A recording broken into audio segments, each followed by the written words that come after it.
Good morning, coloring crew. How are you today? Today is just, sorry. Today, my Kindle was off, so all the notifications are coming through. Today's just listening to the Bible, that's all. I might color too. Why not? I just have to figure out.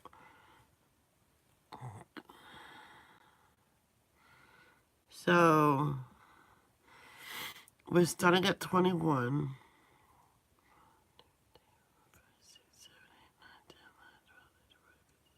We'll go all the way to number 36.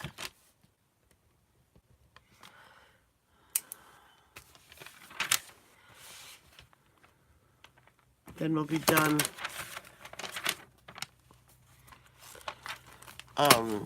with that whole chapter.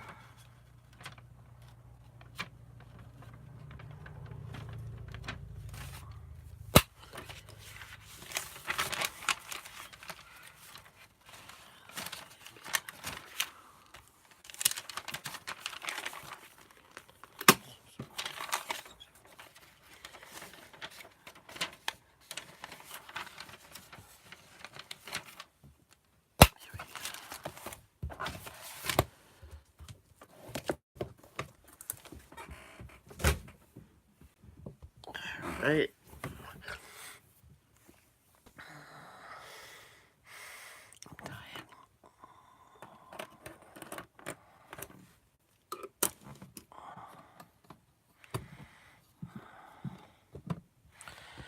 Okay, we're going to number 21.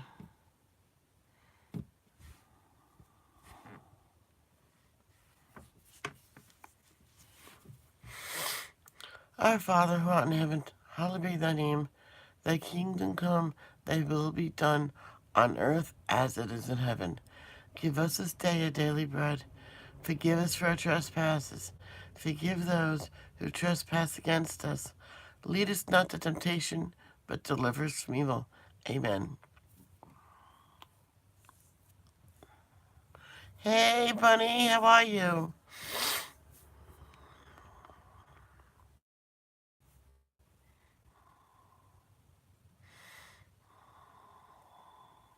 My eye's still puffy. Jeez. Even that one's puffy. Wow, you can tell I have a head cold. Oh. The redness is going away just right here and here.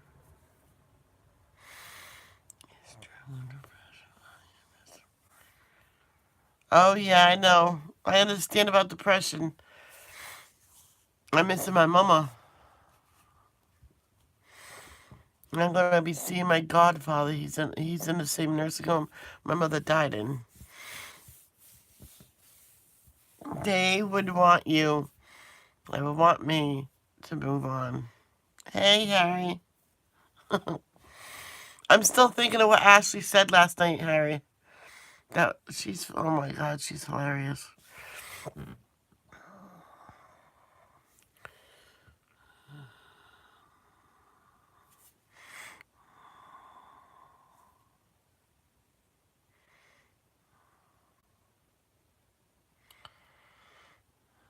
Okay. Let's take my pills before we read.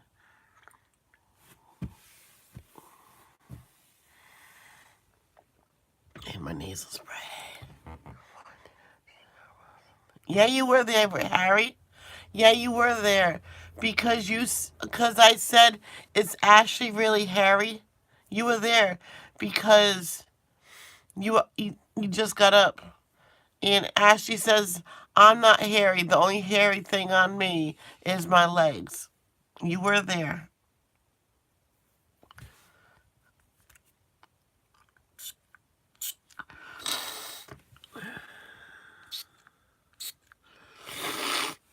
This was when you got up for the morning. It was like around 10 a.m. your time.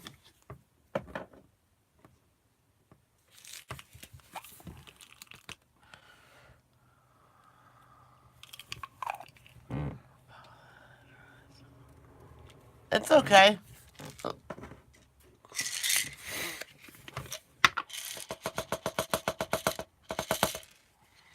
I gotta do something before we go on. I just forgot to do something.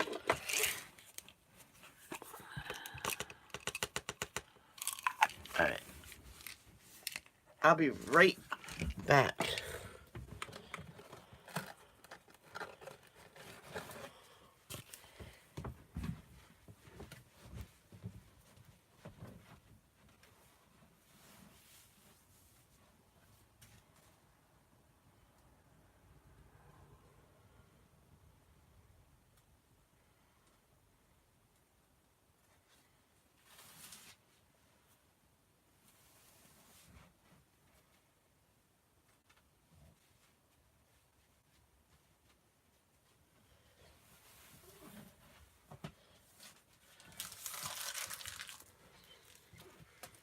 I'm back. See, that didn't take long.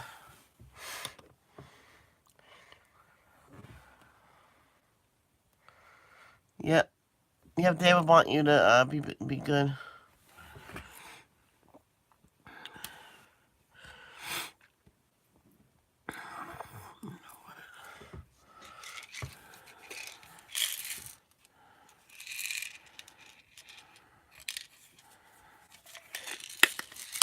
I remember when I first started taking pills for my bladder.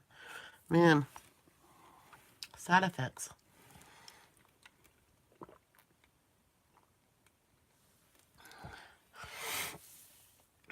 You ready to hear the Bible? Doesn't look like anybody's still here. Everybody hit that like button. I'm going to start.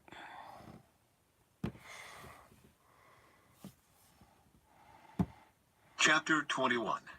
Jehoram rules in Judah. When Jehoshaphat died, he was buried with his ancestors in the city of David. Then his son Jehoram became the next king. Jehoram's brothers, the other sons of Jehoshaphat, were Azariah, Jehiel, Zechariah, Azariahu, Micah, and Shephatiah. All these were the sons of Jehoshaphat, king of Judah. Their father had given each of them valuable gifts of silver, gold, and costly items, and also some of Judah's fortified towns. However, he designated Jehoram as the next king because he was the oldest. But when Jehoram had become solidly as king, he killed all his brothers and some of the other leaders of Judah. Jehoram was 32 years old when he became king, and he reigned in Jerusalem 8 years. But Jehoram followed the example of the kings of Israel and was as wicked as King Ahab, for he had married one of Ahab's daughters. So Jehoram did evil in the Lord's sight. But the Lord did not want to destroy David's dynasty, for he had made a covenant with David and promised that his descendants would continue to rule, shining like a lamp forever. During Jehoram's reign, the Edomites revolted against Judah and crowned their own king. So Jehoram went out with his full army and all his chariots. All right, go ahead, go rest. The Edomites surrounded him and his chariot commanders, but he went out at night and attacked them under cover of darkness. Even so, Edom has been independent from Judah to this day. The town of Libnah also revolted about that same time. All this happened because Jehoram had abandoned the Lord, the God of his ancestors. He had built pagan shrines in the hill country of Judah and had led the people of Jerusalem and Judah to give themselves to pagan gods and to go astray. Then Elijah the prophet wrote Jehoram this letter. This is what the Lord, the God of your ancestor David, says. You have not followed the good example of your father Jehoshaphat or your grandfather King Asa of Judah. Instead, you have been as evil as the kings of Israel. You have led the people of Jerusalem and Judah to worship idols, just as King Ahab did in Israel. And you have even killed your own brothers, men who were better than you. So now the Lord is about to strike you, your people, your children, your wives, and all that is yours with a heavy blow. You yourself will suffer with a severe intestinal disease that will get worse each day until your bowels come out. Then the Lord stirred up the Philistines and the Arabs, who lived near the Ethiopians, to attack Jehoram. They marched against Judah, broke down its defenses, and carried away everything of value in the royal palace, including the king's sons and his wives. Only his youngest son, Ahaziah, was spared. After all this, the Lord struck Jehoram with the severe intestinal disease. The disease grew worse and worse, and at the end of 2 years it caused his bowels to come out, and he died in agony. His people did not build a great funeral fire to honor him, as they had done for his ancestors. Jehoram was 32 years old when he became king, and he reigned in Jerusalem 8 years. No one was sorry when he died. They buried him in the city of David, but not in the royal cemetery. Wow. Chapter 22. Ahaziah rules in Judah. Then the people of Jerusalem made Ahaziah, Jehoram's youngest son, their next king, since the marauding bands who came with the Arabs had killed all the older sons. So Ahaziah, son of Jehoram, reigned as king of Judah. Ahaziah was 22 years old when he became king, and he reigned in Jerusalem 1 year. His mother was Athaliah, a granddaughter of King Omri. Ahaziah also followed the evil example of King Ahab's family, for his mother encouraged him in doing wrong. He did what was evil in the Lord's sight, just as Ahab's family had done. They even became his advisors after the death of his father, and they led him to ruin. Following their evil Hi, Alicia. Good morning. advice, Ahaziah joined King Joram, the son of King Ahab of Israel, in his war against King Hazael of Aram at Ramoth-Gilead. When the Arameans wounded Joram in the battle, he returned to Jezreel to recover from the wounds he had received at Ramoth. Because Joram was wounded, King Ahaziah of Judah went to Jezreel to visit him. But God had decided that this visit would be Ahaziah's downfall. While he was there, Ahaziah went out with Joram to meet Jehu, son of Nimshi, whom the Lord had appointed to destroy the dynasty of Ahab.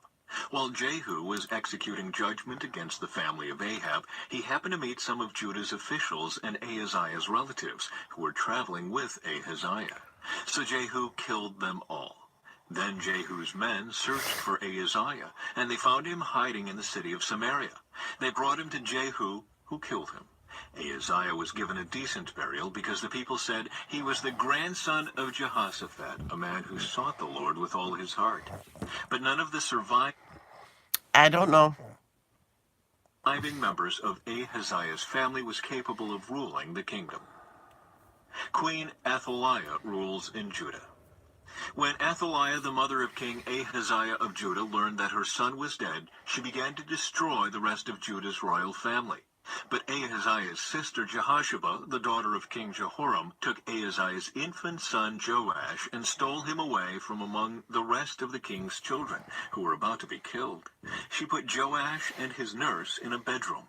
In this way, Jehosheba, wife of Jehoiada the priest and sister of Ahaziah, hid the child so that Athaliah could not murder him. Joash remained hidden in the temple of God for 6 years, while Athaliah ruled over the land. Wow. Chapter 23. Revolt against Athaliah. In the 7th year of Athaliah's reign, Jehoiada the priest decided to act. He summoned his courage and made a pact with 5 Okay. army commanders: Azariah, son of Jeroam, Ishmael, son of Jehohanan, Azariah, son of Obed, Maaseiah, son of Adiah, and Elishaphat, son of Zikri. These men traveled secretly throughout Judah and summoned the Levites and clan leaders in all the towns to come to Jerusalem. They all gathered at the temple of God, where they made a solemn pact with Joash, the young king. Jehoiada said to them, "Here is the king's son. The time has come for him to reign. The Lord has promised that a descendant of David will be our king. This is what you must do. When you priests and Levites come on duty on the Sabbath, a third of you will serve as gatekeepers. Another third will go over to the royal palace, and the final third will be at the foundation gate. Everyone else should stay in the courtyards of the Lord's temple. Remember, only the priests and Levites on duty may enter the temple of the Lord, for they are set apart as holy. The rest of the people must obey the Lord's instructions and stay outside. You Levites, form a bodyguard around the king and keep your weapons in hand. Kill anyone who tries to enter the temple. Stay with the king wherever he goes."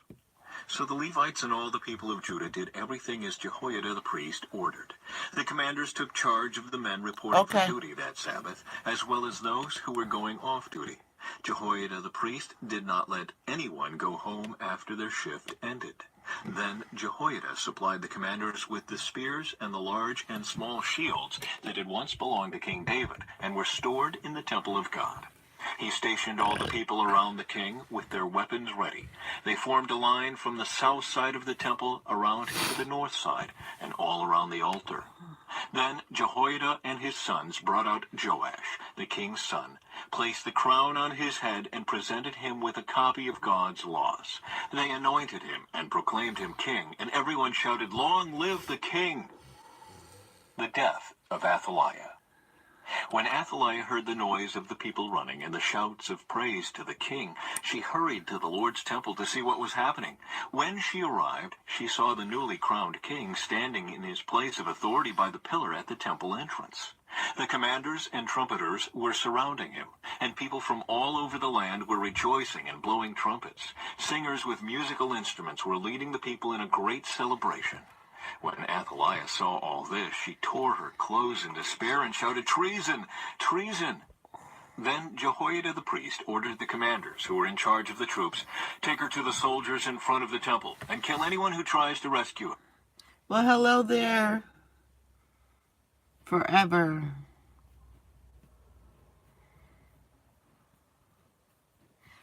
Hello there. Welcome. Let me check your channel out. No. I want to go to his channel. I can't even go to his channel because it says... Because he took back his comment. For the priest had said, "She must not be killed in the temple of the Lord." So they seized her and led her out to the entrance of the horse gate on the palace grounds, and they killed her there. Jehoiada's religious reforms.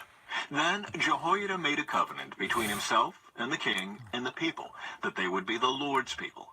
And all the people went over to the temple of Baal and tore it down. They demolished the altars and smashed the idols, and they killed Mattan, the priest of Baal, in front of the altars. Jehoiada now put the priests and Levites in charge of the temple of the Lord, following all the directions given by David. He also commanded them to present burnt offerings to the Lord, as prescribed by the law of Moses, and to sing and rejoice as David had instructed. He also stationed gatekeepers at the gates of the Lord's temple to keep out those who for any reason were ceremonially unclean. Then the commanders, nobles, rulers, and all the people of the land escorted the king from the temple of the Lord. They went through the upper gate and into the palace, and they seated the king on the royal throne. So all the people of the land rejoiced, and the city was peaceful, because Athaliah had been killed.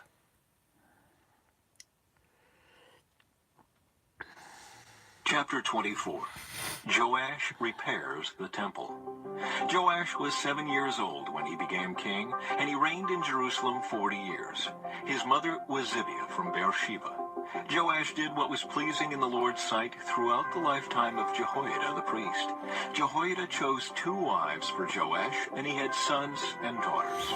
At one point, Joash decided to repair and restore the temple of the Lord. He summoned the priests and Levites and gave them these instructions. "Go to all the towns of Judah and collect the required annual offerings, so that we can repair the temple of your God. Do not delay." But the Levites did not act immediately. So the king called for Jehoiada the high priest and asked him, "Why haven't you demanded that the Alicia, why did he come and then leave? Levites go out and collect the temple taxes from the towns of Judah and from Jerusalem?" Moses, the servant of the Lord, levied this tax on the community of Israel in order to maintain the tabernacle of the covenant.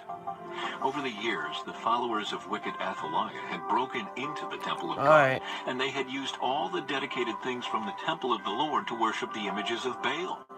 So now the king ordered a chest to be made and set outside the gate leading to the temple of the Lord. Then a proclamation was sent throughout Judah and Jerusalem, telling the people to bring to the Lord the tax that Moses, the servant of God, had required of the Israelites in the wilderness. This pleased all the leaders and the people, and they gladly brought their money and filled the chest with it. Whenever the chest became full, the Levites would carry it to the king's officials. Then the court secretary and an officer of the high priest would come and empty the chest and take it back to the temple again. This went on day after day, and a large amount of money was collected. The king and Jehoiada gave the money to the construction supervisors, who hired masons and carpenters to restore the temple of the Lord. They also hired metal workers who He said he knew you. He asked if you remembered him. made articles of iron and bronze for the Lord's temple. The men in charge of the renovation worked hard and made steady progress. They restored the temple of God according to its original design and strengthened it. When all the repairs were finished, they brought the remaining money to the king and Jehoiada. It was used to make various articles for the temple of the Lord, articles for worship services, and for burnt offerings, including ladles and other articles made of gold and silver. And the burnt offerings were sacrificed continually in the temple of the Lord during the lifetime of Jehoiada the priest. Jehoiada lived to a very old age, finally dying at 130. He was buried among the kings in the city of David, because he had done so much good in Judah for God and his temple. Jehoiada's reforms reversed. But after Jehoiada's death, the leaders of Judah came and bowed before King Joash and persuaded him to listen to their advice. They decided to abandon the temple of the Lord, the God of their ancestors, and they worshipped Asherah poles and idols instead. Because of this sin, divine anger fell on Judah and Jerusalem. Yet the Lord sent prophets to bring them back to him. The prophets warned them, but still the people would not listen. Then the Spirit of God came upon Zechariah, son of Jehoiada the priest. He stood before the people and said, "This is what God says. Why do you disobey the Lord's commands and keep yourselves from prospering? You have abandoned the Lord, and now he has abandoned you." Then the leaders plotted to kill Zechariah. Okay, then I'll just block him now. Stone him to death in the courtyard of the Lord's temple. That was how King Joash repaid Jehoiada for his loyalty, by killing his son. Zechariah's last words as he died were, "May the Lord see what they are doing and avenge my death." For the end of Joash's reign. In the spring of the year, the Aramean army marched against Joash. They invaded Judah and Jerusalem and killed all the leaders of the nation. Then they sent all the plunder back to their king in Damascus. Although the Arameans attacked with only a small army, the Lord helped them conquer the much larger army of Judah. The people of Judah had abandoned the Lord, the God of their ancestors, so judgment was carried out against Joash. The Arameans withdrew, leaving Joash severely wounded. But his own officials plotted to kill him for murdering the son of Jehoiada the priest. They assassinated him as he lay in bed. Then he was buried in the city of David, but not in the royal cemetery. The assassins were Jozachar, the son of an Ammonite woman named Shimeath, and Jehozabad, the son of a Moabite woman named Shomer. The account of the sons of Joash, the prophecies about him, and the record of his restoration of the temple of God are written in the commentary on the Book of the Kings. His son Amaziah became the next king.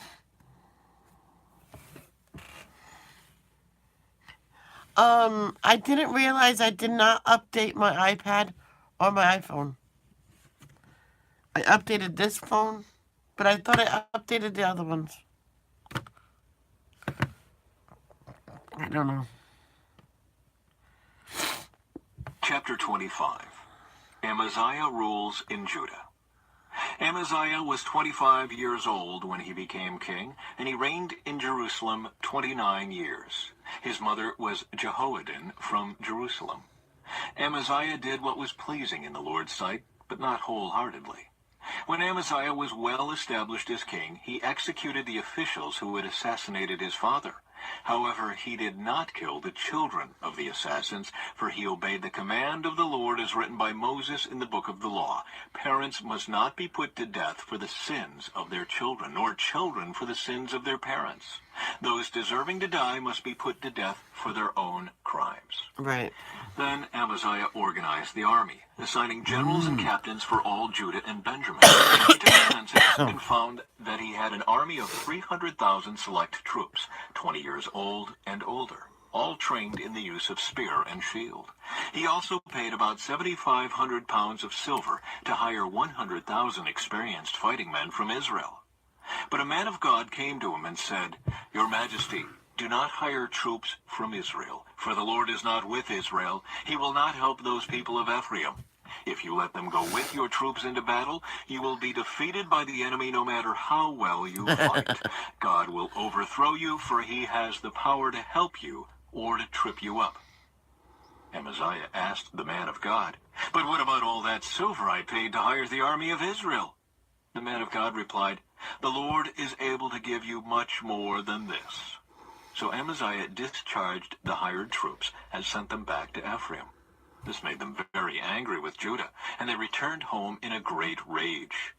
Then Amaziah summoned his courage and led his army to the valley of Salt, where they killed 10,000 Edomite troops from Seir. They captured another 10,000 and took them to the top of a cliff and threw them off, dashing them to pieces on the rocks below. Meanwhile, the hired troops that Amaziah had sent home raided several of the towns of Judah between Samaria and Beth-horon. They killed 3,000 people and carried off great quantities of plunder. When King Amaziah returned from slaughtering the Edomites, he brought with him idols taken from the people of Seir. He set them up as his own gods, bowed down in front of them, and offered sacrifices to them. This made the Lord very angry, and he sent a prophet to ask, "Why do you turn to gods who could not even save their own people from you?" But the king interrupted him and said, "Since when have I made you the king's counselor? Be quiet now before I have you killed." So the prophet stopped with this warning, "I know that God has determined to destroy you because you have done this, and have refused to accept my counsel." After consulting with his advisors, King Amaziah of Judah sent this challenge to Israel's king Jehoash, the son of Jehoahaz, and grandson of Jehu. "Come and meet me in battle." But King Jehoash of Israel replied to King Amaziah of Judah with this story.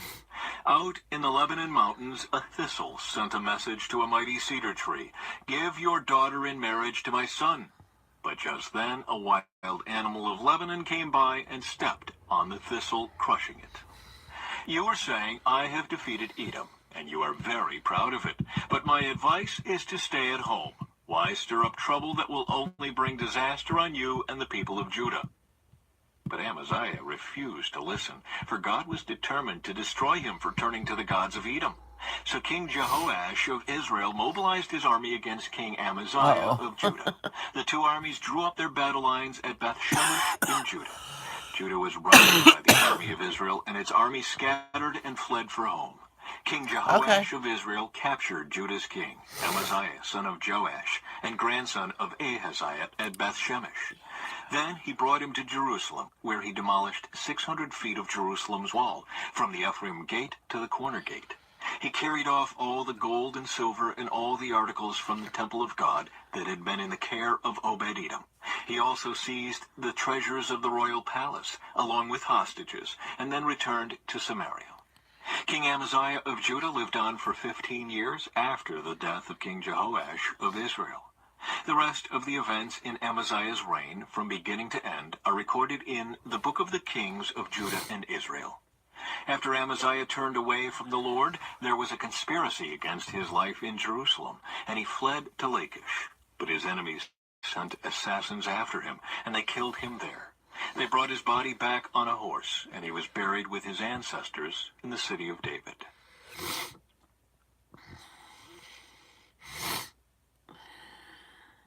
Can anybody say post-nasal drip? Chapter 26. Uzziah rules in Judah. All the people of Judah had crowned Amaziah's 16-year-old son Uzziah as king in place of his father. After his father's death, Uzziah rebuilt the town of Elath and restored it to Judah. Uzziah was 16 years old when he became king, and he reigned in Jerusalem 52 years. His mother was Jechaliah from Jerusalem. He did what was pleasing in the Lord's sight, just as his father Amaziah had done. Uzziah sought God during the days of Zechariah, who taught him to fear God.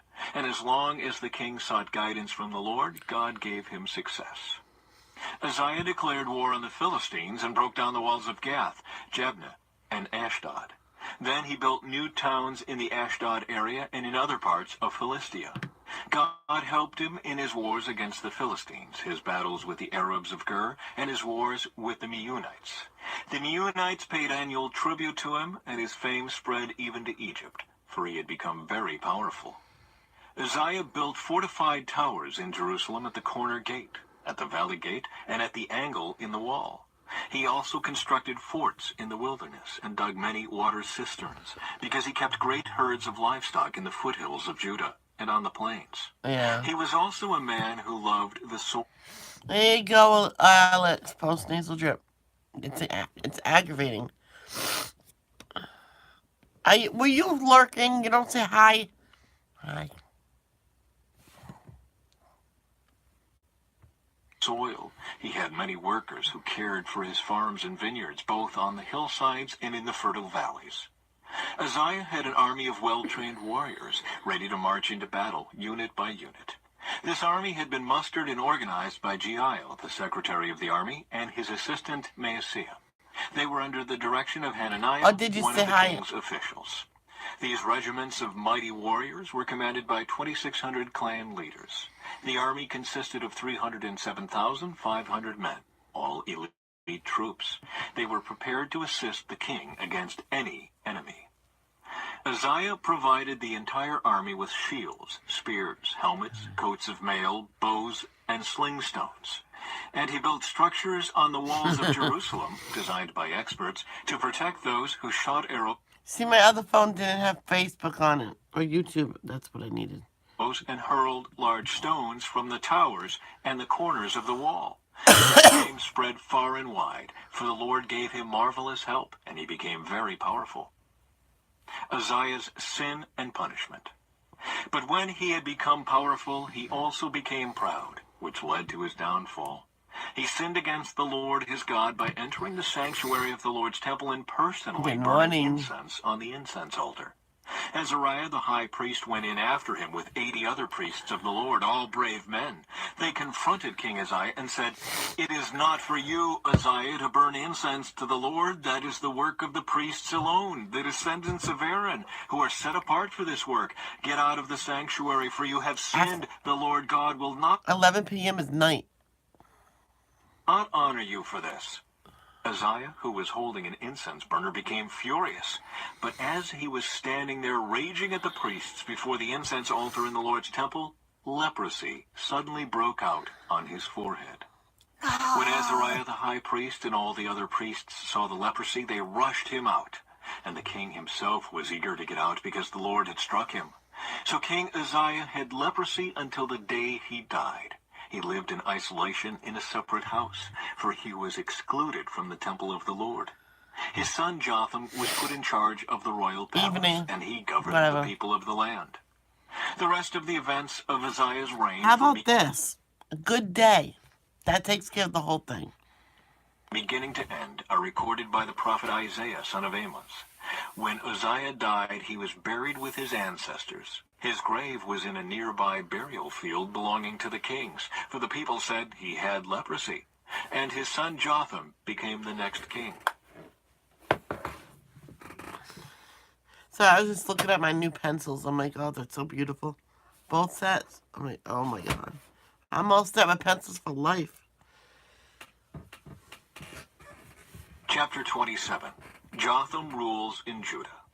Jotham was 25 years old when he became king, and he reigned in Jerusalem 16 years. His mother was Jerusha, the daughter of Zadok.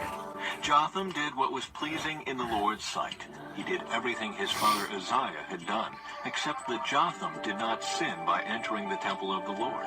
But the people continued in their corrupt ways. That's a short one. Jotham rebuilt the upper gate of the temple of the Lord. He also did extensive rebuilding on the wall at the hill of Ophel. He built towns in the hill country of Judah and constructed fortresses and towers in the wooded areas. Jotham went to war against the Ammonites and conquered them. Over the next 3 years, he received from them an annual tribute of 7,500 pounds of silver, 50,000 bushels of wheat, and 50,000 bushels of barley. King Jotham became powerful because he was careful to live in obedience to the Lord his God. The rest of the events of Jotham's reign, including all his wars and other activities, are recorded in the Book of the Kings of Israel and Judah. He was 25 years old when he became king, and he reigned in Jerusalem 16 years. When Jotham died, he was buried in the city of David, and his son Ahaz became the next king. Sorry. Chapter 28. Ahaz rules in Judah. Ahaz was 20 years old when he became king, and he reigned in Jerusalem 16 years. He did not do what was pleasing in the sight of the Lord, as his ancestor David had done. Instead, he followed the example of the kings of Israel. He cast metal images for the worship of Baal. He offered sacrifices in the valley of Ben Hinnom, even sacrificing his own sons in the fire. In this way, he followed the detestable practices of the pagan nations the Lord had driven from the land ahead of the Israelites. He offered sacrifices and burned incense at the pagan shrines and on the hills and under every green tree. Because of all this, the Lord his God allowed the king of Aram to defeat Ahaz and to exile large numbers of his people to Damascus. The armies of the king Cat dog. of Israel also defeated Ahaz and inflicted many casualties on his army. In a single day, Pekah, son of Remaliah, Israel's king, killed 120,000 of Judah's troops, all of them experienced warriors, because they had abandoned the Lord, the God of their ancestors. Then Zikri, a warrior from Ephraim, killed Maaseiah, the king's son, Azrikam, the king's palace commander, and Elkanah, the king's second in command. The armies of Israel captured 200,000 women and children from Judah and seized tremendous amounts of plunder, which they took back to Samaria. But a prophet of the Lord named Oded Yeah, the name Pika is in the Bible. You know Pikachu? was there in Samaria when the army of Israel returned home. He went out to meet them and said, "The Lord, the God of your ancestors, was angry with Judah and let you defeat them. But you have gone too far, killing them without mercy, and all Then be a cake. Why not? heaven is disturbed. And now you are planning to make slaves of these people from Judah and Jerusalem. What about your own sins against the Lord your God? Listen to me and return these prisoners you have taken, for they are your own relatives. Watch out, because now the Lord's fierce anger has been turned against you."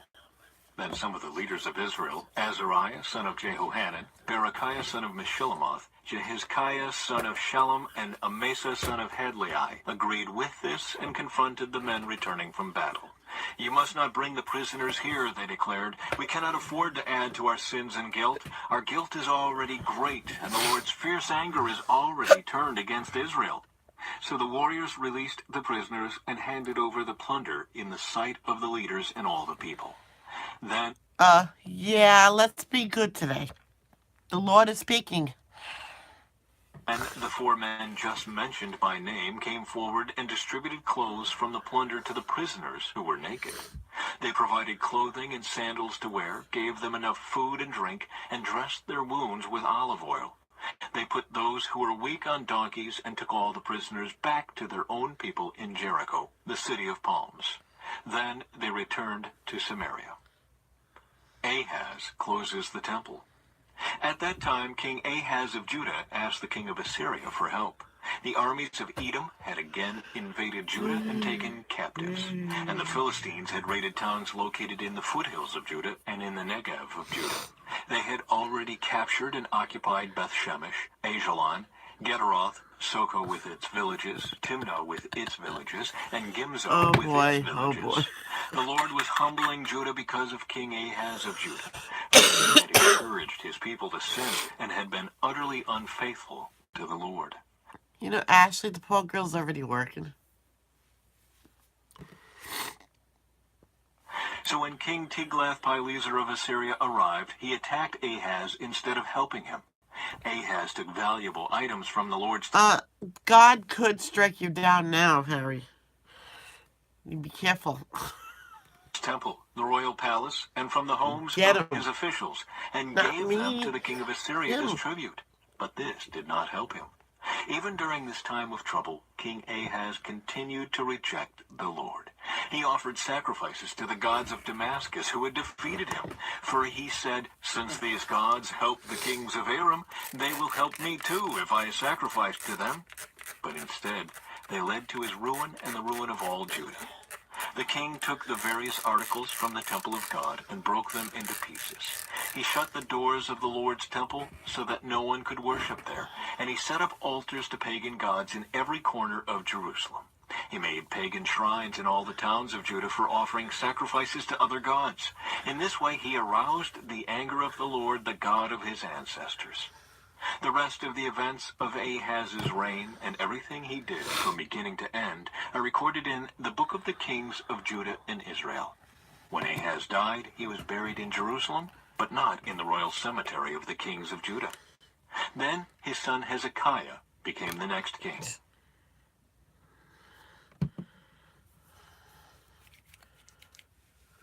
Chapter 29. Hezekiah rules in Judah. Hezekiah was 25 years old when he became the king of Judah, and he reigned in Jerusalem 29 years. His mother was Abijah, the daughter of Zechariah. He did what was pleasing in the Lord's sight, just as his ancestor David had done. Hezekiah reopened the temple. In the very first month of the first year of his reign, Hezekiah reopened the doors of the temple of the Lord and repaired them. He summoned the priests and... I'm going to stop back at the gym on Monday.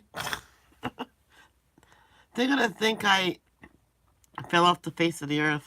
Levites to meet him at the courtyard east of the temple. He said to them, "Listen to me, you Levites. Purify yourselves and purify the temple of the Lord, the God of your ancestors.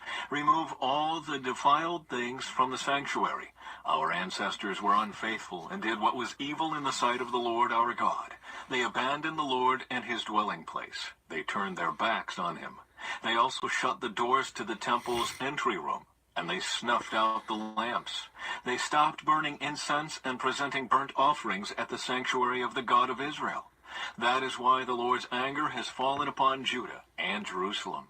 He has made them an object of dread, horror, and ridicule, as you can see with your own eyes. Because of this, our fathers have been killed in battle, and our sons and daughters and wives have been captured. But now I will make a covenant with the Lord, the God of Israel, so that his fierce anger will turn away from us. My sons, do not neglect your duties any longer. The Lord has chosen you to stand in his presence, to minister to him, and to lead the people in worship and present offerings. Harry, be careful. God is listening to you. To him. Then these Levites got right to work. From the clan of Kohath, Mahath, son of Amasai, and Joel, son of Azariah. From the clan of Merari, Kish, son of Abdi, and Azariah, son of Jehalelel. From the clan of Gershon, Joah, son of Zimmah, and Eden, son of Joah. From the family of Elizaphan, Shimri, and Jeiel. From the family of Asaph, Zechariah, and Mattaniah. From the family of Heman, Jehiel, and Shimei. From the family of Jeduthun, Shemaiah, and Uzziel. These men called together their fellow Levites, and they all purified themselves. Then they began to cleanse the temple of the Lord, just as the king had commanded. They were careful to follow... See, it's a good song. That's why I bought it. ...all the Lord's instructions in their work. The priests went into the sanctuary of the temple of the Lord to cleanse it, and they took out to the temple courtyard all the defiled... Okay, I'll tell her later. ...things they found. From there, the Levites carted it all out to the Kidron Valley. They began the work in early spring, on the first day of the new year, and in 8 days they had reached the entry room of the Lord's temple. Then they purified the temple of the Lord itself, which took another 8 days. So the entire task was completed in 16 days. The temple rededication. Then the Levites went to King Hezekiah and gave him this report. We have cleansed the entire temple of the Lord, the altar of burnt offering with all its utensils, and the table of the bread of the presence with all its utensils. We have also recovered all the items discarded by King Ahaz when he was unfaithful and closed the temple. Alicia, it's kind of inappropriate to say it when we're doing the devotions, but I'll message you on Facebook later and tell you. They are now in front of the altar of the Lord, purified and ready for use. Early the next morning, King Hezekiah gathered the city officials and went to the temple of the Lord. They brought 7 bulls, 7 rams, and 7 male lambs as a burnt offering, together with 7 male goats as a sin offering for the kingdom, for the temple, and for Judah. The king commanded the priests who were descendants of Aaron to sacrifice the animals on the altar of the Lord. So they killed the bulls, and the priests took the blood and sprinkled it on the altar. Next, they killed the rams and sprinkled their blood on the altar. And finally, they did the same with the male lambs. The male goats for the sin offering were then... Now remember, Alicia, don't get mad at him. It's just something that popped in his head. All right? And I'll message you later about it, all right? then brought before the king and the assembly of people, who laid their hands on them. The priests then killed the goats as a sin offering and sprinkled their blood on the altar to make atonement for the sins of all Israel. The king had specifically Yeah, Harry is an innocent girl. Yes, she is. commanded that this burnt offering and sin offering should be made for all Israel. King Hezekiah then stationed the Levites at the temple of the Lord with cymbals, lyres, and harps. He obeyed all the commands that the Lord had given to King David through Gad, the king's seer, and the prophet Nathan. The Levites then took their positions around the temple with the instruments of David, and the priests took their positions with the trumpets. Then Hezekiah ordered... So you're going to join... I know you're still laughing, Harry. So you're going to join even though this is devotions? It's interesting, Krish. ordered that the burnt offering be placed on the altar. As the burnt offering was presented, songs of praise to the Lord were begun, accompanied by the trumpets and other instruments of David, Hallelujah, last day of school. the former king of Israel. The entire assembly worshipped the Lord as the singers sang and the trumpets blew, until all the burnt offerings were finished. Then the king and everyone with him bowed down in worship. King Hezekiah and the officials ordered the Levites to praise the Lord with the psalms written by David and by Asaph the seer. So they offered joyous praise and bowed down in worship. Then Hezekiah declared, "Now that you have consecrated yourselves to the Lord, bring your sacrifices and thanksgiving offerings to the temple of the Lord." So the people brought their sacrifices and thanksgiving offerings, and all whose hearts were willing brought burnt offerings too. The people brought to the Lord 70 bulls, 100 rams, and 200 male lambs for burnt offerings. They also brought 600 cattle and 3,000 sheep and goats as sacred offerings. But there were too few priests to prepare all the burnt offerings. So their relatives, the Levites, helped them until the work was finished, and more priests had been purified. For the Levites had been more conscientious about purifying themselves than the priests had been. There was an abundance of burnt offerings along with the usual liquid offerings, and a great deal of fat from the many peace offerings. Hey there, Nicky. So the temple of the Lord was restored to service, and Hezekiah and all the people rejoiced because of what God had done for the people, for everything had been accomplished so quickly.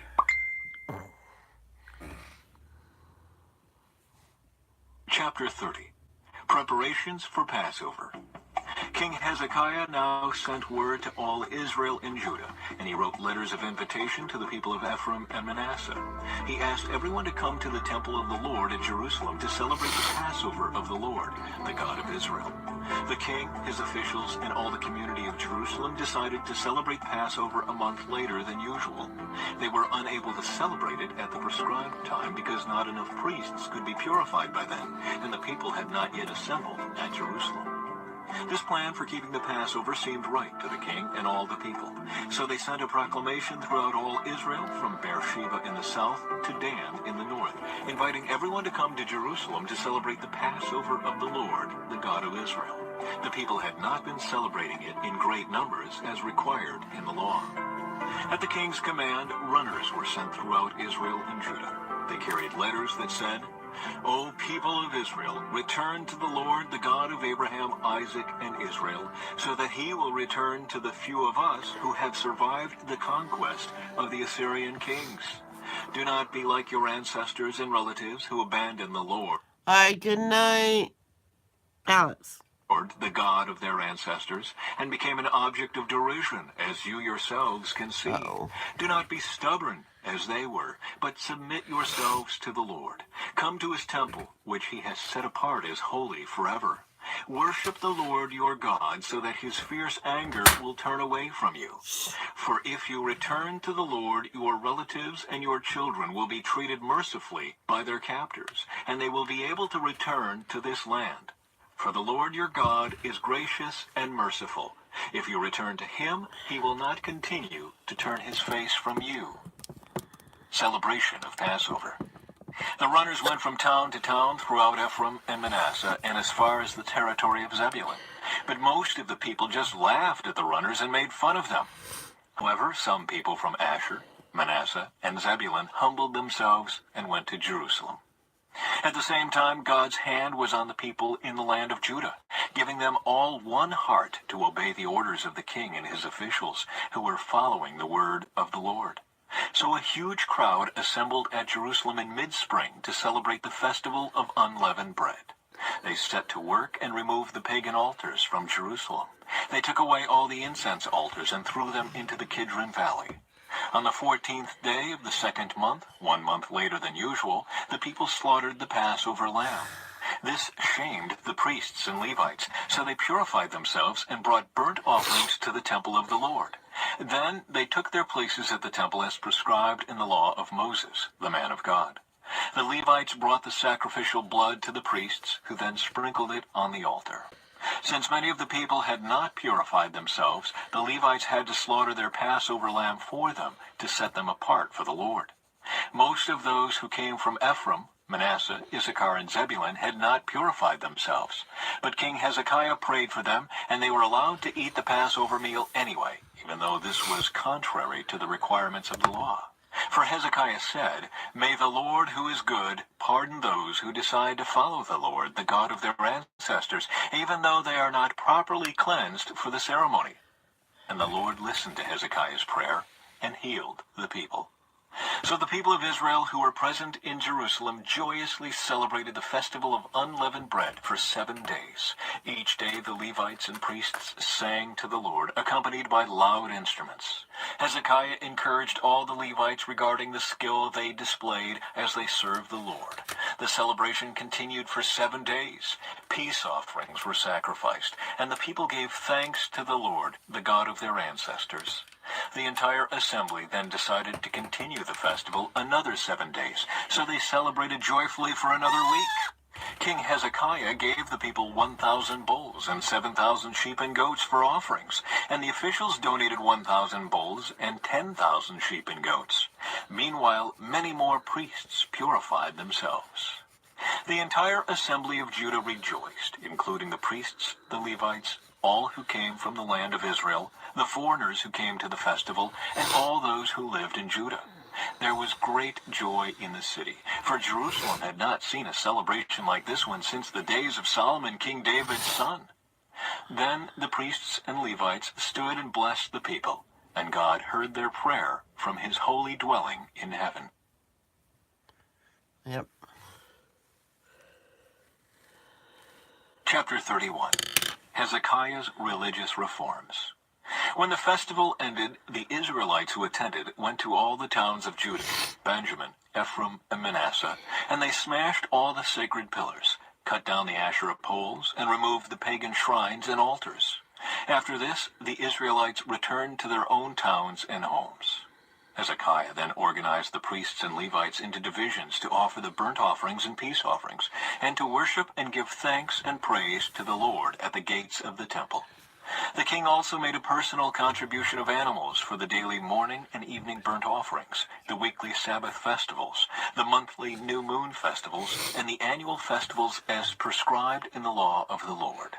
In addition, he required the people in Jerusalem to bring a portion of their goods to the priests and Levites, so they could devote themselves fully to the law of the Lord.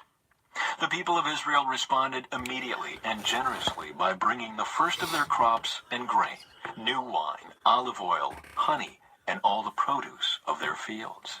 They brought a large quantity, a tithe of all they produced.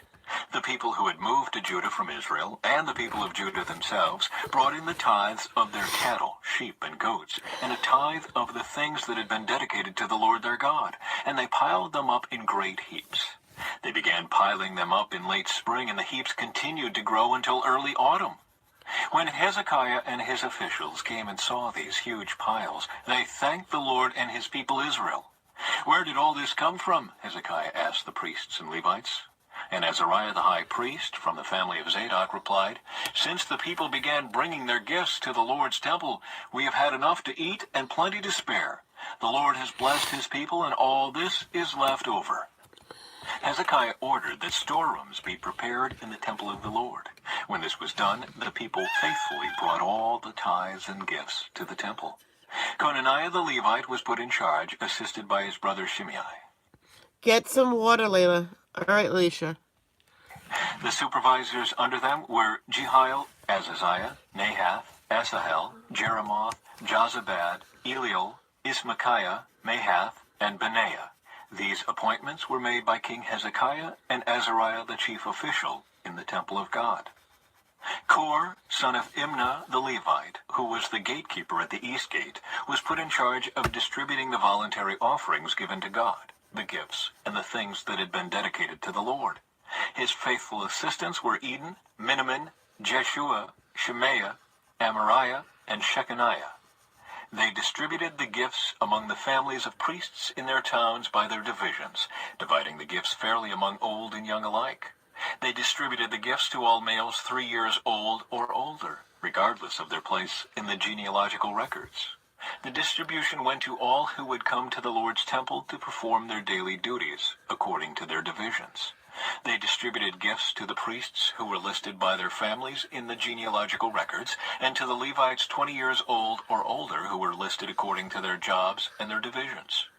Food allotments were also given to the families of all those listed in the genealogical records, including their little babies, wives, sons, and daughters, for they had all been faithful in purifying themselves.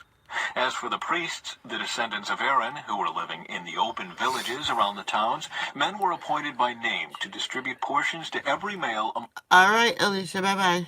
among the priests and to all the Levites listed in the genealogical records. In this way, King Hezekiah handled the distribution throughout all Judah, doing what was pleasing and good in the sight of the Lord his God. In all that he did in the service of the temple of God, and in his efforts to follow God's laws and commands, Hezekiah sought his God wholeheartedly. As a result, he was very successful.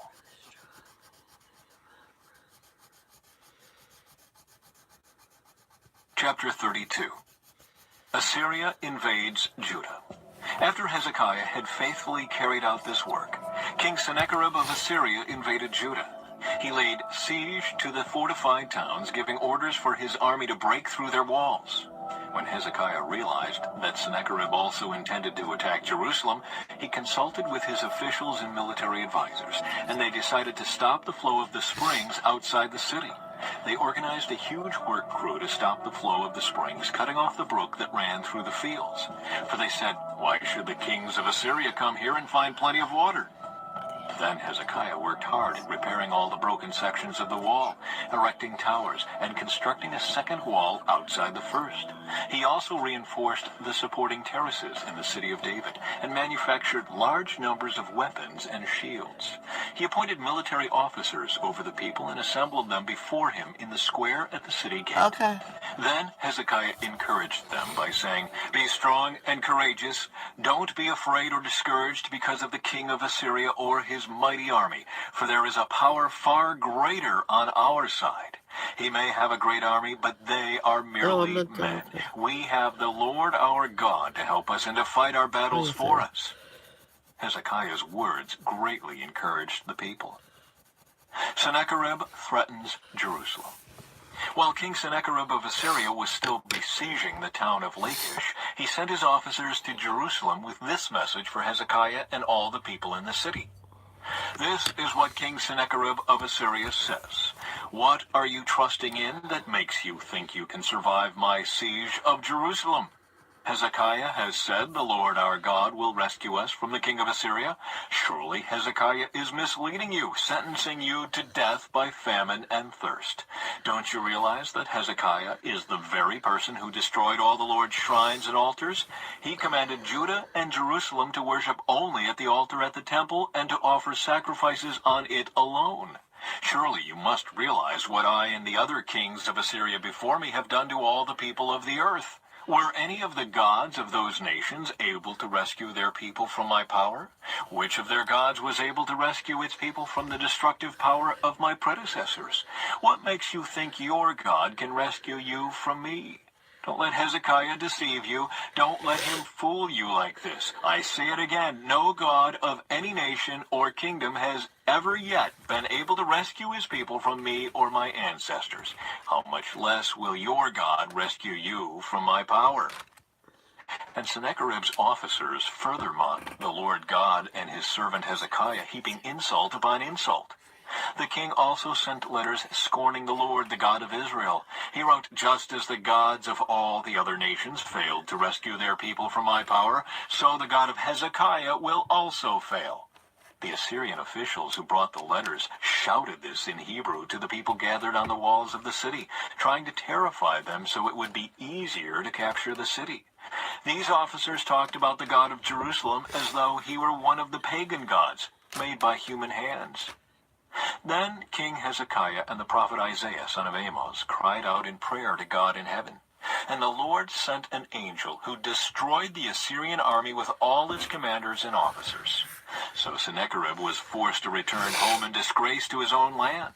And when he entered the temple of his God, some of his own sons killed him there with a sword. Oh, wow. That is how the Lord rescued Hezekiah and the people of Jerusalem from King Sennacherib of Assyria and from all the others who threatened them. So there was peace throughout the land.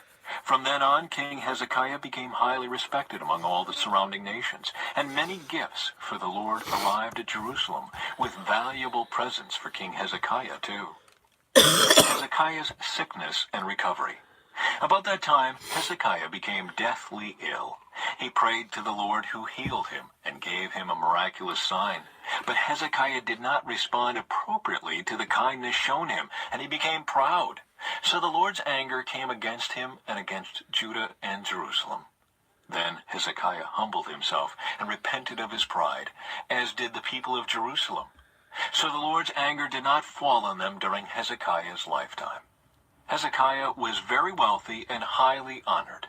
He built special treasury buildings for his silver, gold, precious stones, and spices, and for his shields and other valuable items. He also constructed many storehouses for his grain, new wine, and olive oil. And he made many stalls for his cattle and pens for his flocks of sheep and goats. He built many towns and acquired vast flocks and herds, for God had given him great wealth. He blocked up the upper spring of Gihon and brought the water down through a tunnel to the west side of the city of David. And so he succeeded in everything he did. However, when ambassadors arrived from Babylon to ask about the remarkable events that had taken place in the land, God withdrew from Hezekiah in order to test him and to see what was really in his heart. Summary of Hezekiah's reign. The rest of the events in Hezekiah's reign and his acts of devotion are recorded in the vision of the prophet Isaiah, son of Amos, which is included in the book of the kings of Judah and Israel. When Hezekiah died, he was buried in the upper area of the royal cemetery, and all Judah and Jerusalem honored him at his death. And his son Manasseh became the next king.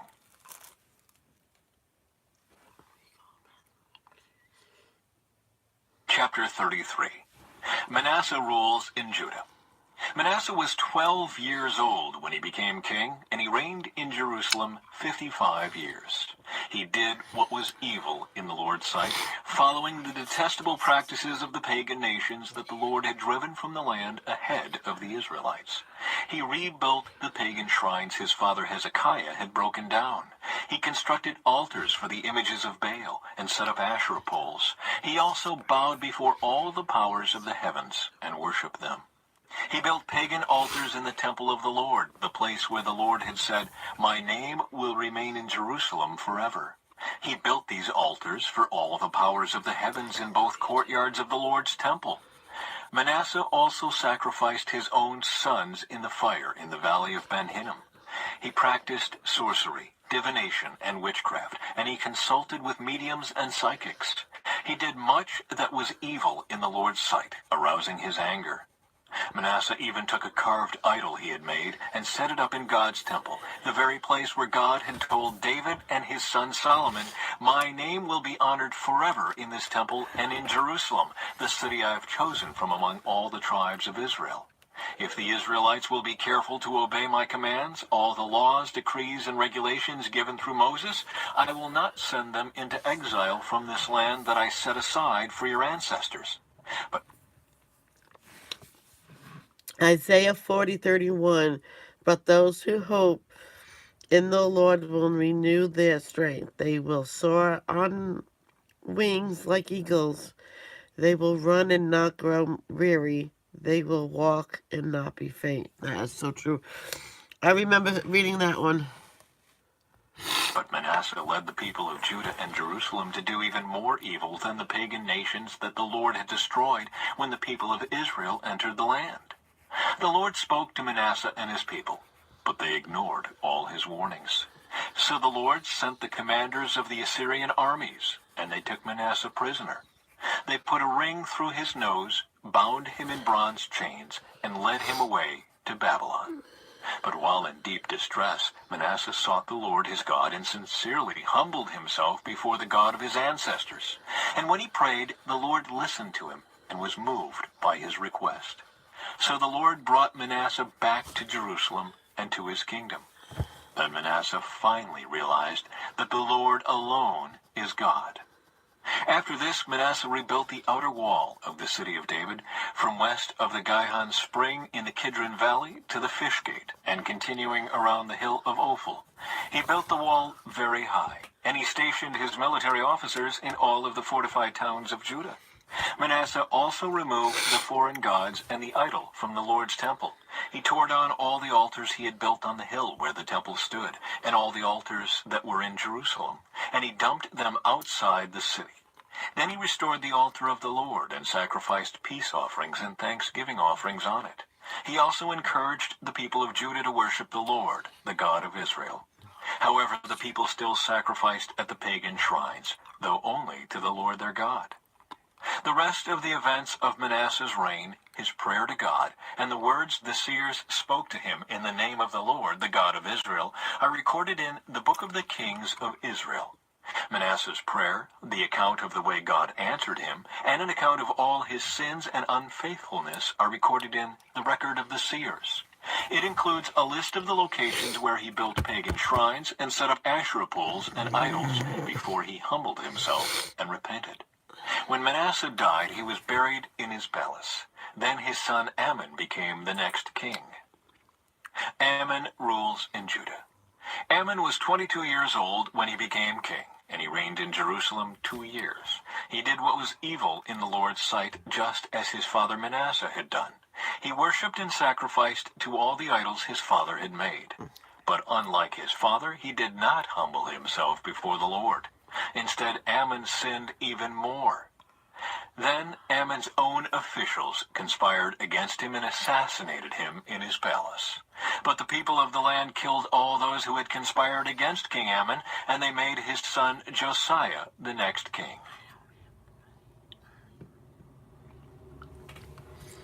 Chapter 34.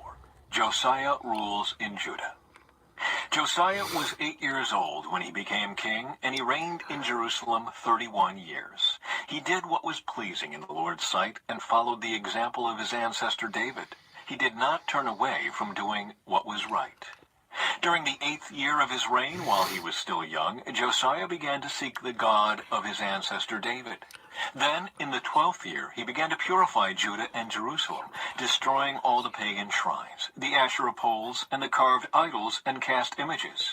He ordered that the altars of Baal be demolished and that the incense altars which stood above them be broken down. He also made sure that the Asherah poles, the carved idols, and the cast images were smashed and scattered over the graves of those who had sacrificed to them. He burned the bones of the pagan priests on their own altars, and so he purified Judah and Jerusalem. He did the same thing in the towns of Manasseh, Ephraim, and Simeon, even as far as Naphtali, and in the regions all around them.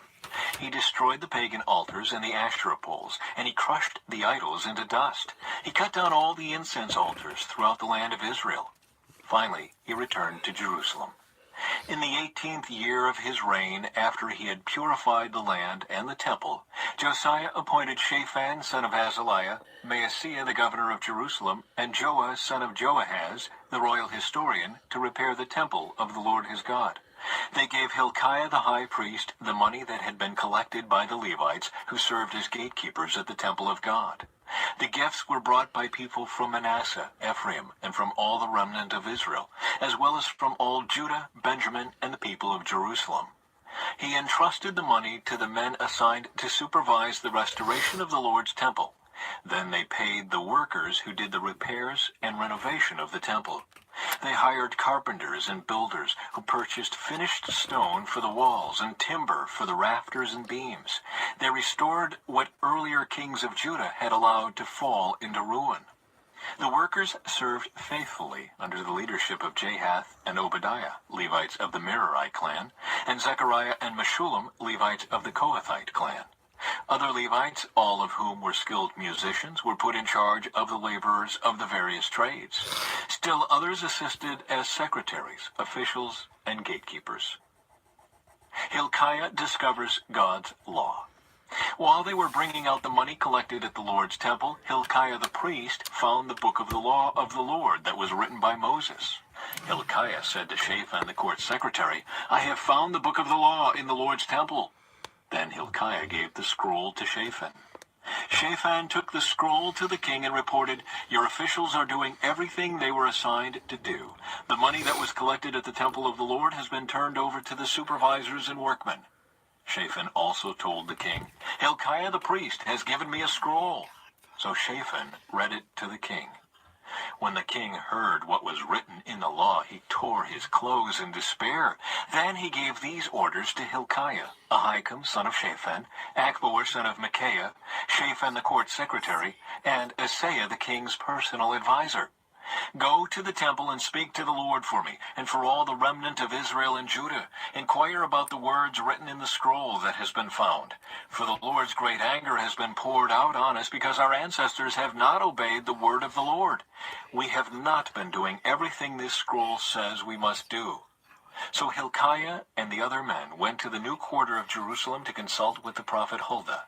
She was the wife of Shallum son of Tikvah, son of Harhas, the keeper of the temple wardrobe. She said to them, "The Lord, the God of Israel, has spoken. Go back and tell the man who sent you, this is what the Lord says. I am going..." Can you hear me, guys?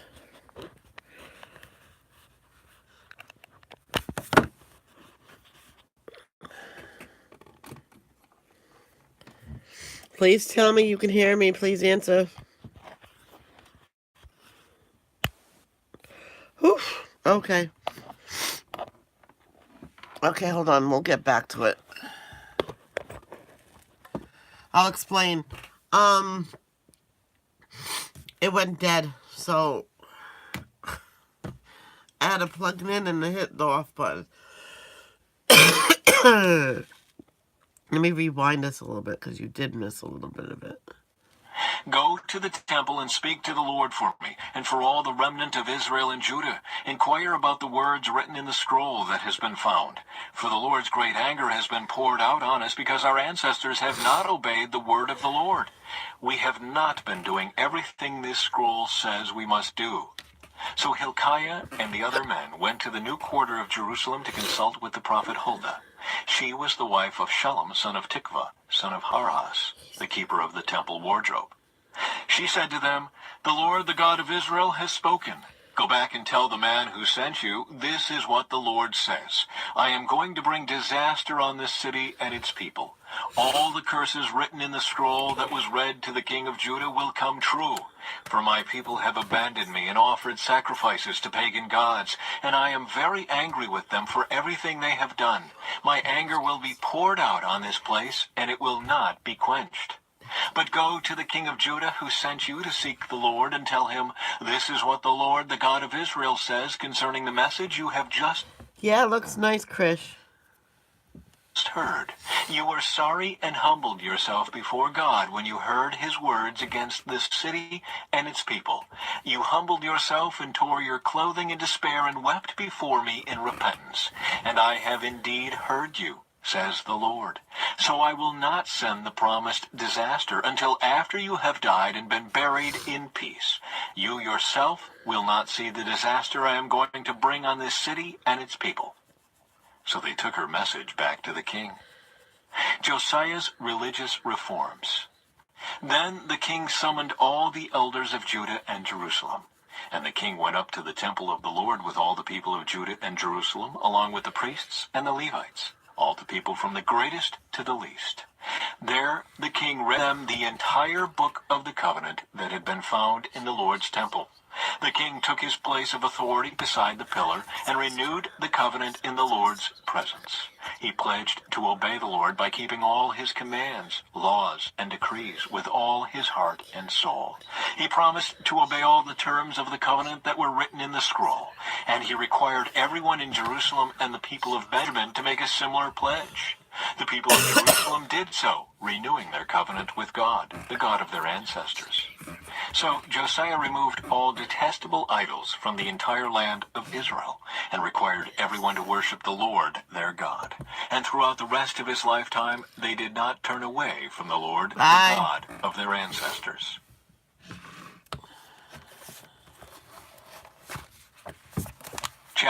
Chapter 35. Josiah celebrates Passover. One more after this. Then Josiah announced that the Passover of the Lord would be celebrated in Jerusalem, and so the Passover lamb was slaughtered on the 14th day of the first month. Josiah also assigned the priests to their duties and encouraged them in their work at the temple of the Lord. He issued this order to the Levites, who were to teach all Israel and who had been set apart to serve the Lord. Put the holy ark in the temple that was built by Solomon, son of David, the king of Israel. You no longer need to carry it back and forth on your shoulders. Now spend your time serving the Lord your God and his people Israel. Report for duty according to the family divisions of your ancestors, following the directions of King David of Israel and the directions of his son Solomon. Then stand in the sanctuary at the place appointed for your family division and help the families assigned to you as they bring their offerings to the temple. Slaughter the Passover lambs, purify yourselves, and prepare to help those who come. Follow all the directions that the Lord gave through Moses.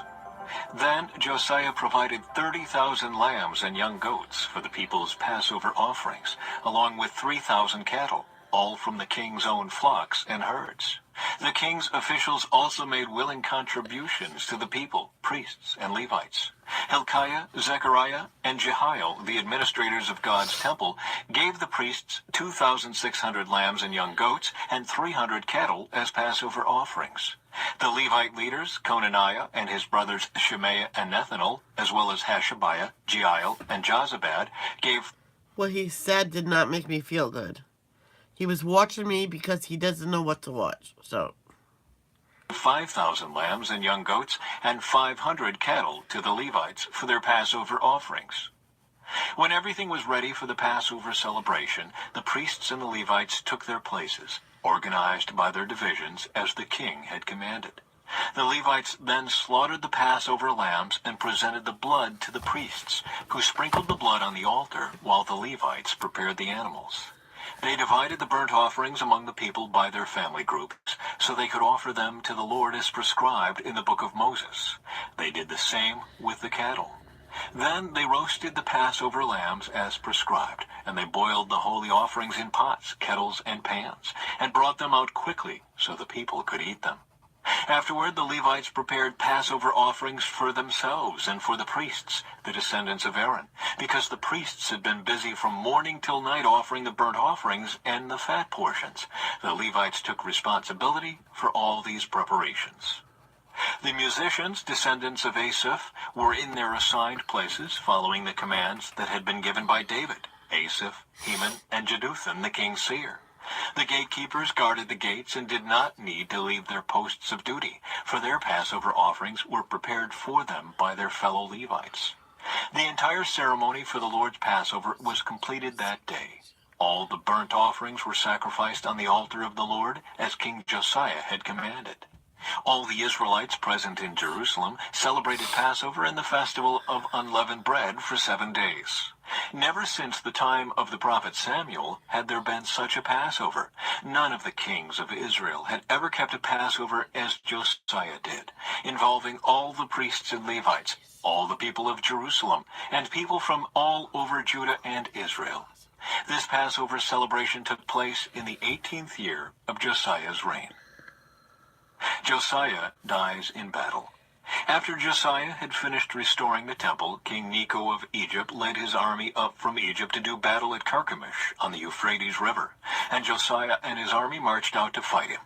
But King Necho sent messengers to Josiah with this message: "What do you want with me, King of Judah? I have no quarrel with you today. I am on my way to fight another nation, and God has told me to hurry. Do not interfere with God, who is with me, or he will destroy you." But Josiah refused to listen to Necho, to whom God had indeed spoken, and he would not turn back. Instead, he disguised himself and led his army into battle on the plain of Megiddo. But the enemy archers hit King Josiah with their arrows and wounded him. He cried out to his men, "Take me from the battle, for I am badly wounded." So they lifted Josiah out of his chariot and placed him in another chariot. Then they brought him back to Jerusalem, where he died. He was buried there in the royal cemetery, and all Judah and Jerusalem mourned for him. The prophet Jeremiah composed funeral songs for Josiah, and to this day choirs still sing these sad songs about his death. These songs of sorrow have become a tradition and are recorded in the Book of Laments. The rest of the events of Josiah's reign and his acts of devotion, carried out according to what was written in the law of the Lord, from beginning to end, all are recorded in the Book of the Kings of Israel and Judah.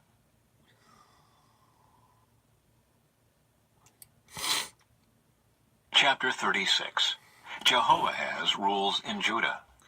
Then the people of the land took Josiah's son Jehoahaz and made him the next king in Jerusalem. Jehoahaz was 23 years old when he became king, and he reigned in Jerusalem 3 months. Then he was deposed by the king of Egypt, who demanded that Judah pay 7,500 pounds of silver and 75 pounds of gold as tribute. Jehoiakim rules in Judah. The king of Egypt then installed Eliakim, the brother of Jehoahaz, as the next king of Judah and Jerusalem, and he changed Eliakim's name to Jehoiakim. Then Necho took Jehoahaz to Egypt as a prisoner. Jehoiakim was 25 years old when he became king, and he reigned in Jerusalem 11 years. He did evil in the sight of the Lord his God. Then King Nebuchadnezzar of Babylon came to Jerusalem and captured it, and he bound Jehoiakim in bronze chains and led him away to Babylon. Nebuchadnezzar also took some of the treasures from the temple of the Lord, and he placed them in his palace in Babylon. The rest of the events in Jehoiakim's reign, including all the evil things he did and everything found against him, are recorded in the Book of the Kings of Israel and Judah. Then his son Jehoiachin became the next king. Jehoiachin rules in Judah. Jehoiachin was 18 years old when he became king, and he reigned in Jerusalem 3 months and 10 days. Jehoiachin did what was evil in the Lord's sight. In the spring of the year, King Nebuchadnezzar took Jehoiachin to Babylon. Many treasures from the temple of the Lord were also taken to Babylon at that time. And Nebuchadnezzar installed Jehoiachin's uncle Zedekiah as the next king in Judah and Jerusalem.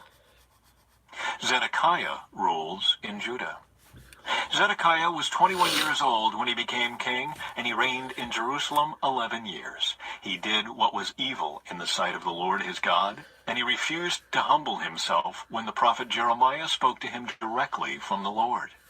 He also rebelled against King Nebuchadnezzar, even though he had taken an oath of loyalty in God's name. Zedekiah was a hard and stubborn man, refusing to turn to the Lord, the God of Israel. Likewise, all the leaders of the priests and the people became more and more unfaithful. They followed all the pagan practices of the surrounding nations, desecrating the temple of the Lord that had been consecrated in Jerusalem. The Lord, the God of their ancestors, repeatedly sent his prophets to warn them, for he had compassion on his people and his temple. But the people mocked these messengers of God and despised their words. They scoffed at the prophets until the Lord's anger could no longer be restrained and nothing could be done. The fall of Jerusalem. So the Lord brought the king of Babylon against them. The Babylonians killed Judah's young men, even chasing after them into the temple. They had no pity on the people, killing both young men and young women, the old and the infirm. God handed all of them over to Nebuchadnezzar. The king took home to Babylon all the articles, large and small, used in the temple of God, and the treasures from both the Lord's temple and from the palace of the king and his officials. Then his army burned the temple of God, tore down the walls of Jerusalem, burned all the palaces, and completely destroyed everything of value. The few who survived were taken as exiles to Babylon, and they became servants to the king and his sons until the kingdom of Persia came to power. So the message of the Lord spoken through Jeremiah was fulfilled. The land finally enjoyed its Sabbath rest, lying desolate until the 70 years were fulfilled, just as the prophet had said. Cyrus allows the exiles to return. In the first year of King Cyrus of Persia, the Lord fulfilled the prophecy he had given through Jeremiah. He stirred the heart of Cyrus to put this proclamation in writing and to send it throughout his kingdom. This is what King Cyrus of Persia says. The Lord, the God of heaven, has given me all the kingdoms of the earth. He has appointed me to build him a temple at Jerusalem. Any of you who are the Lord's people may go there for this task, and may the Lord your God be with you. I apologize for blowing my nose during this. I shouldn't have, and I apologize. So I'm gonna go now. I'm gonna finish this. There's more in there. And then I'm gonna have breakfast and everything. Get dressed, get cleaned up, then get dressed, of course. And then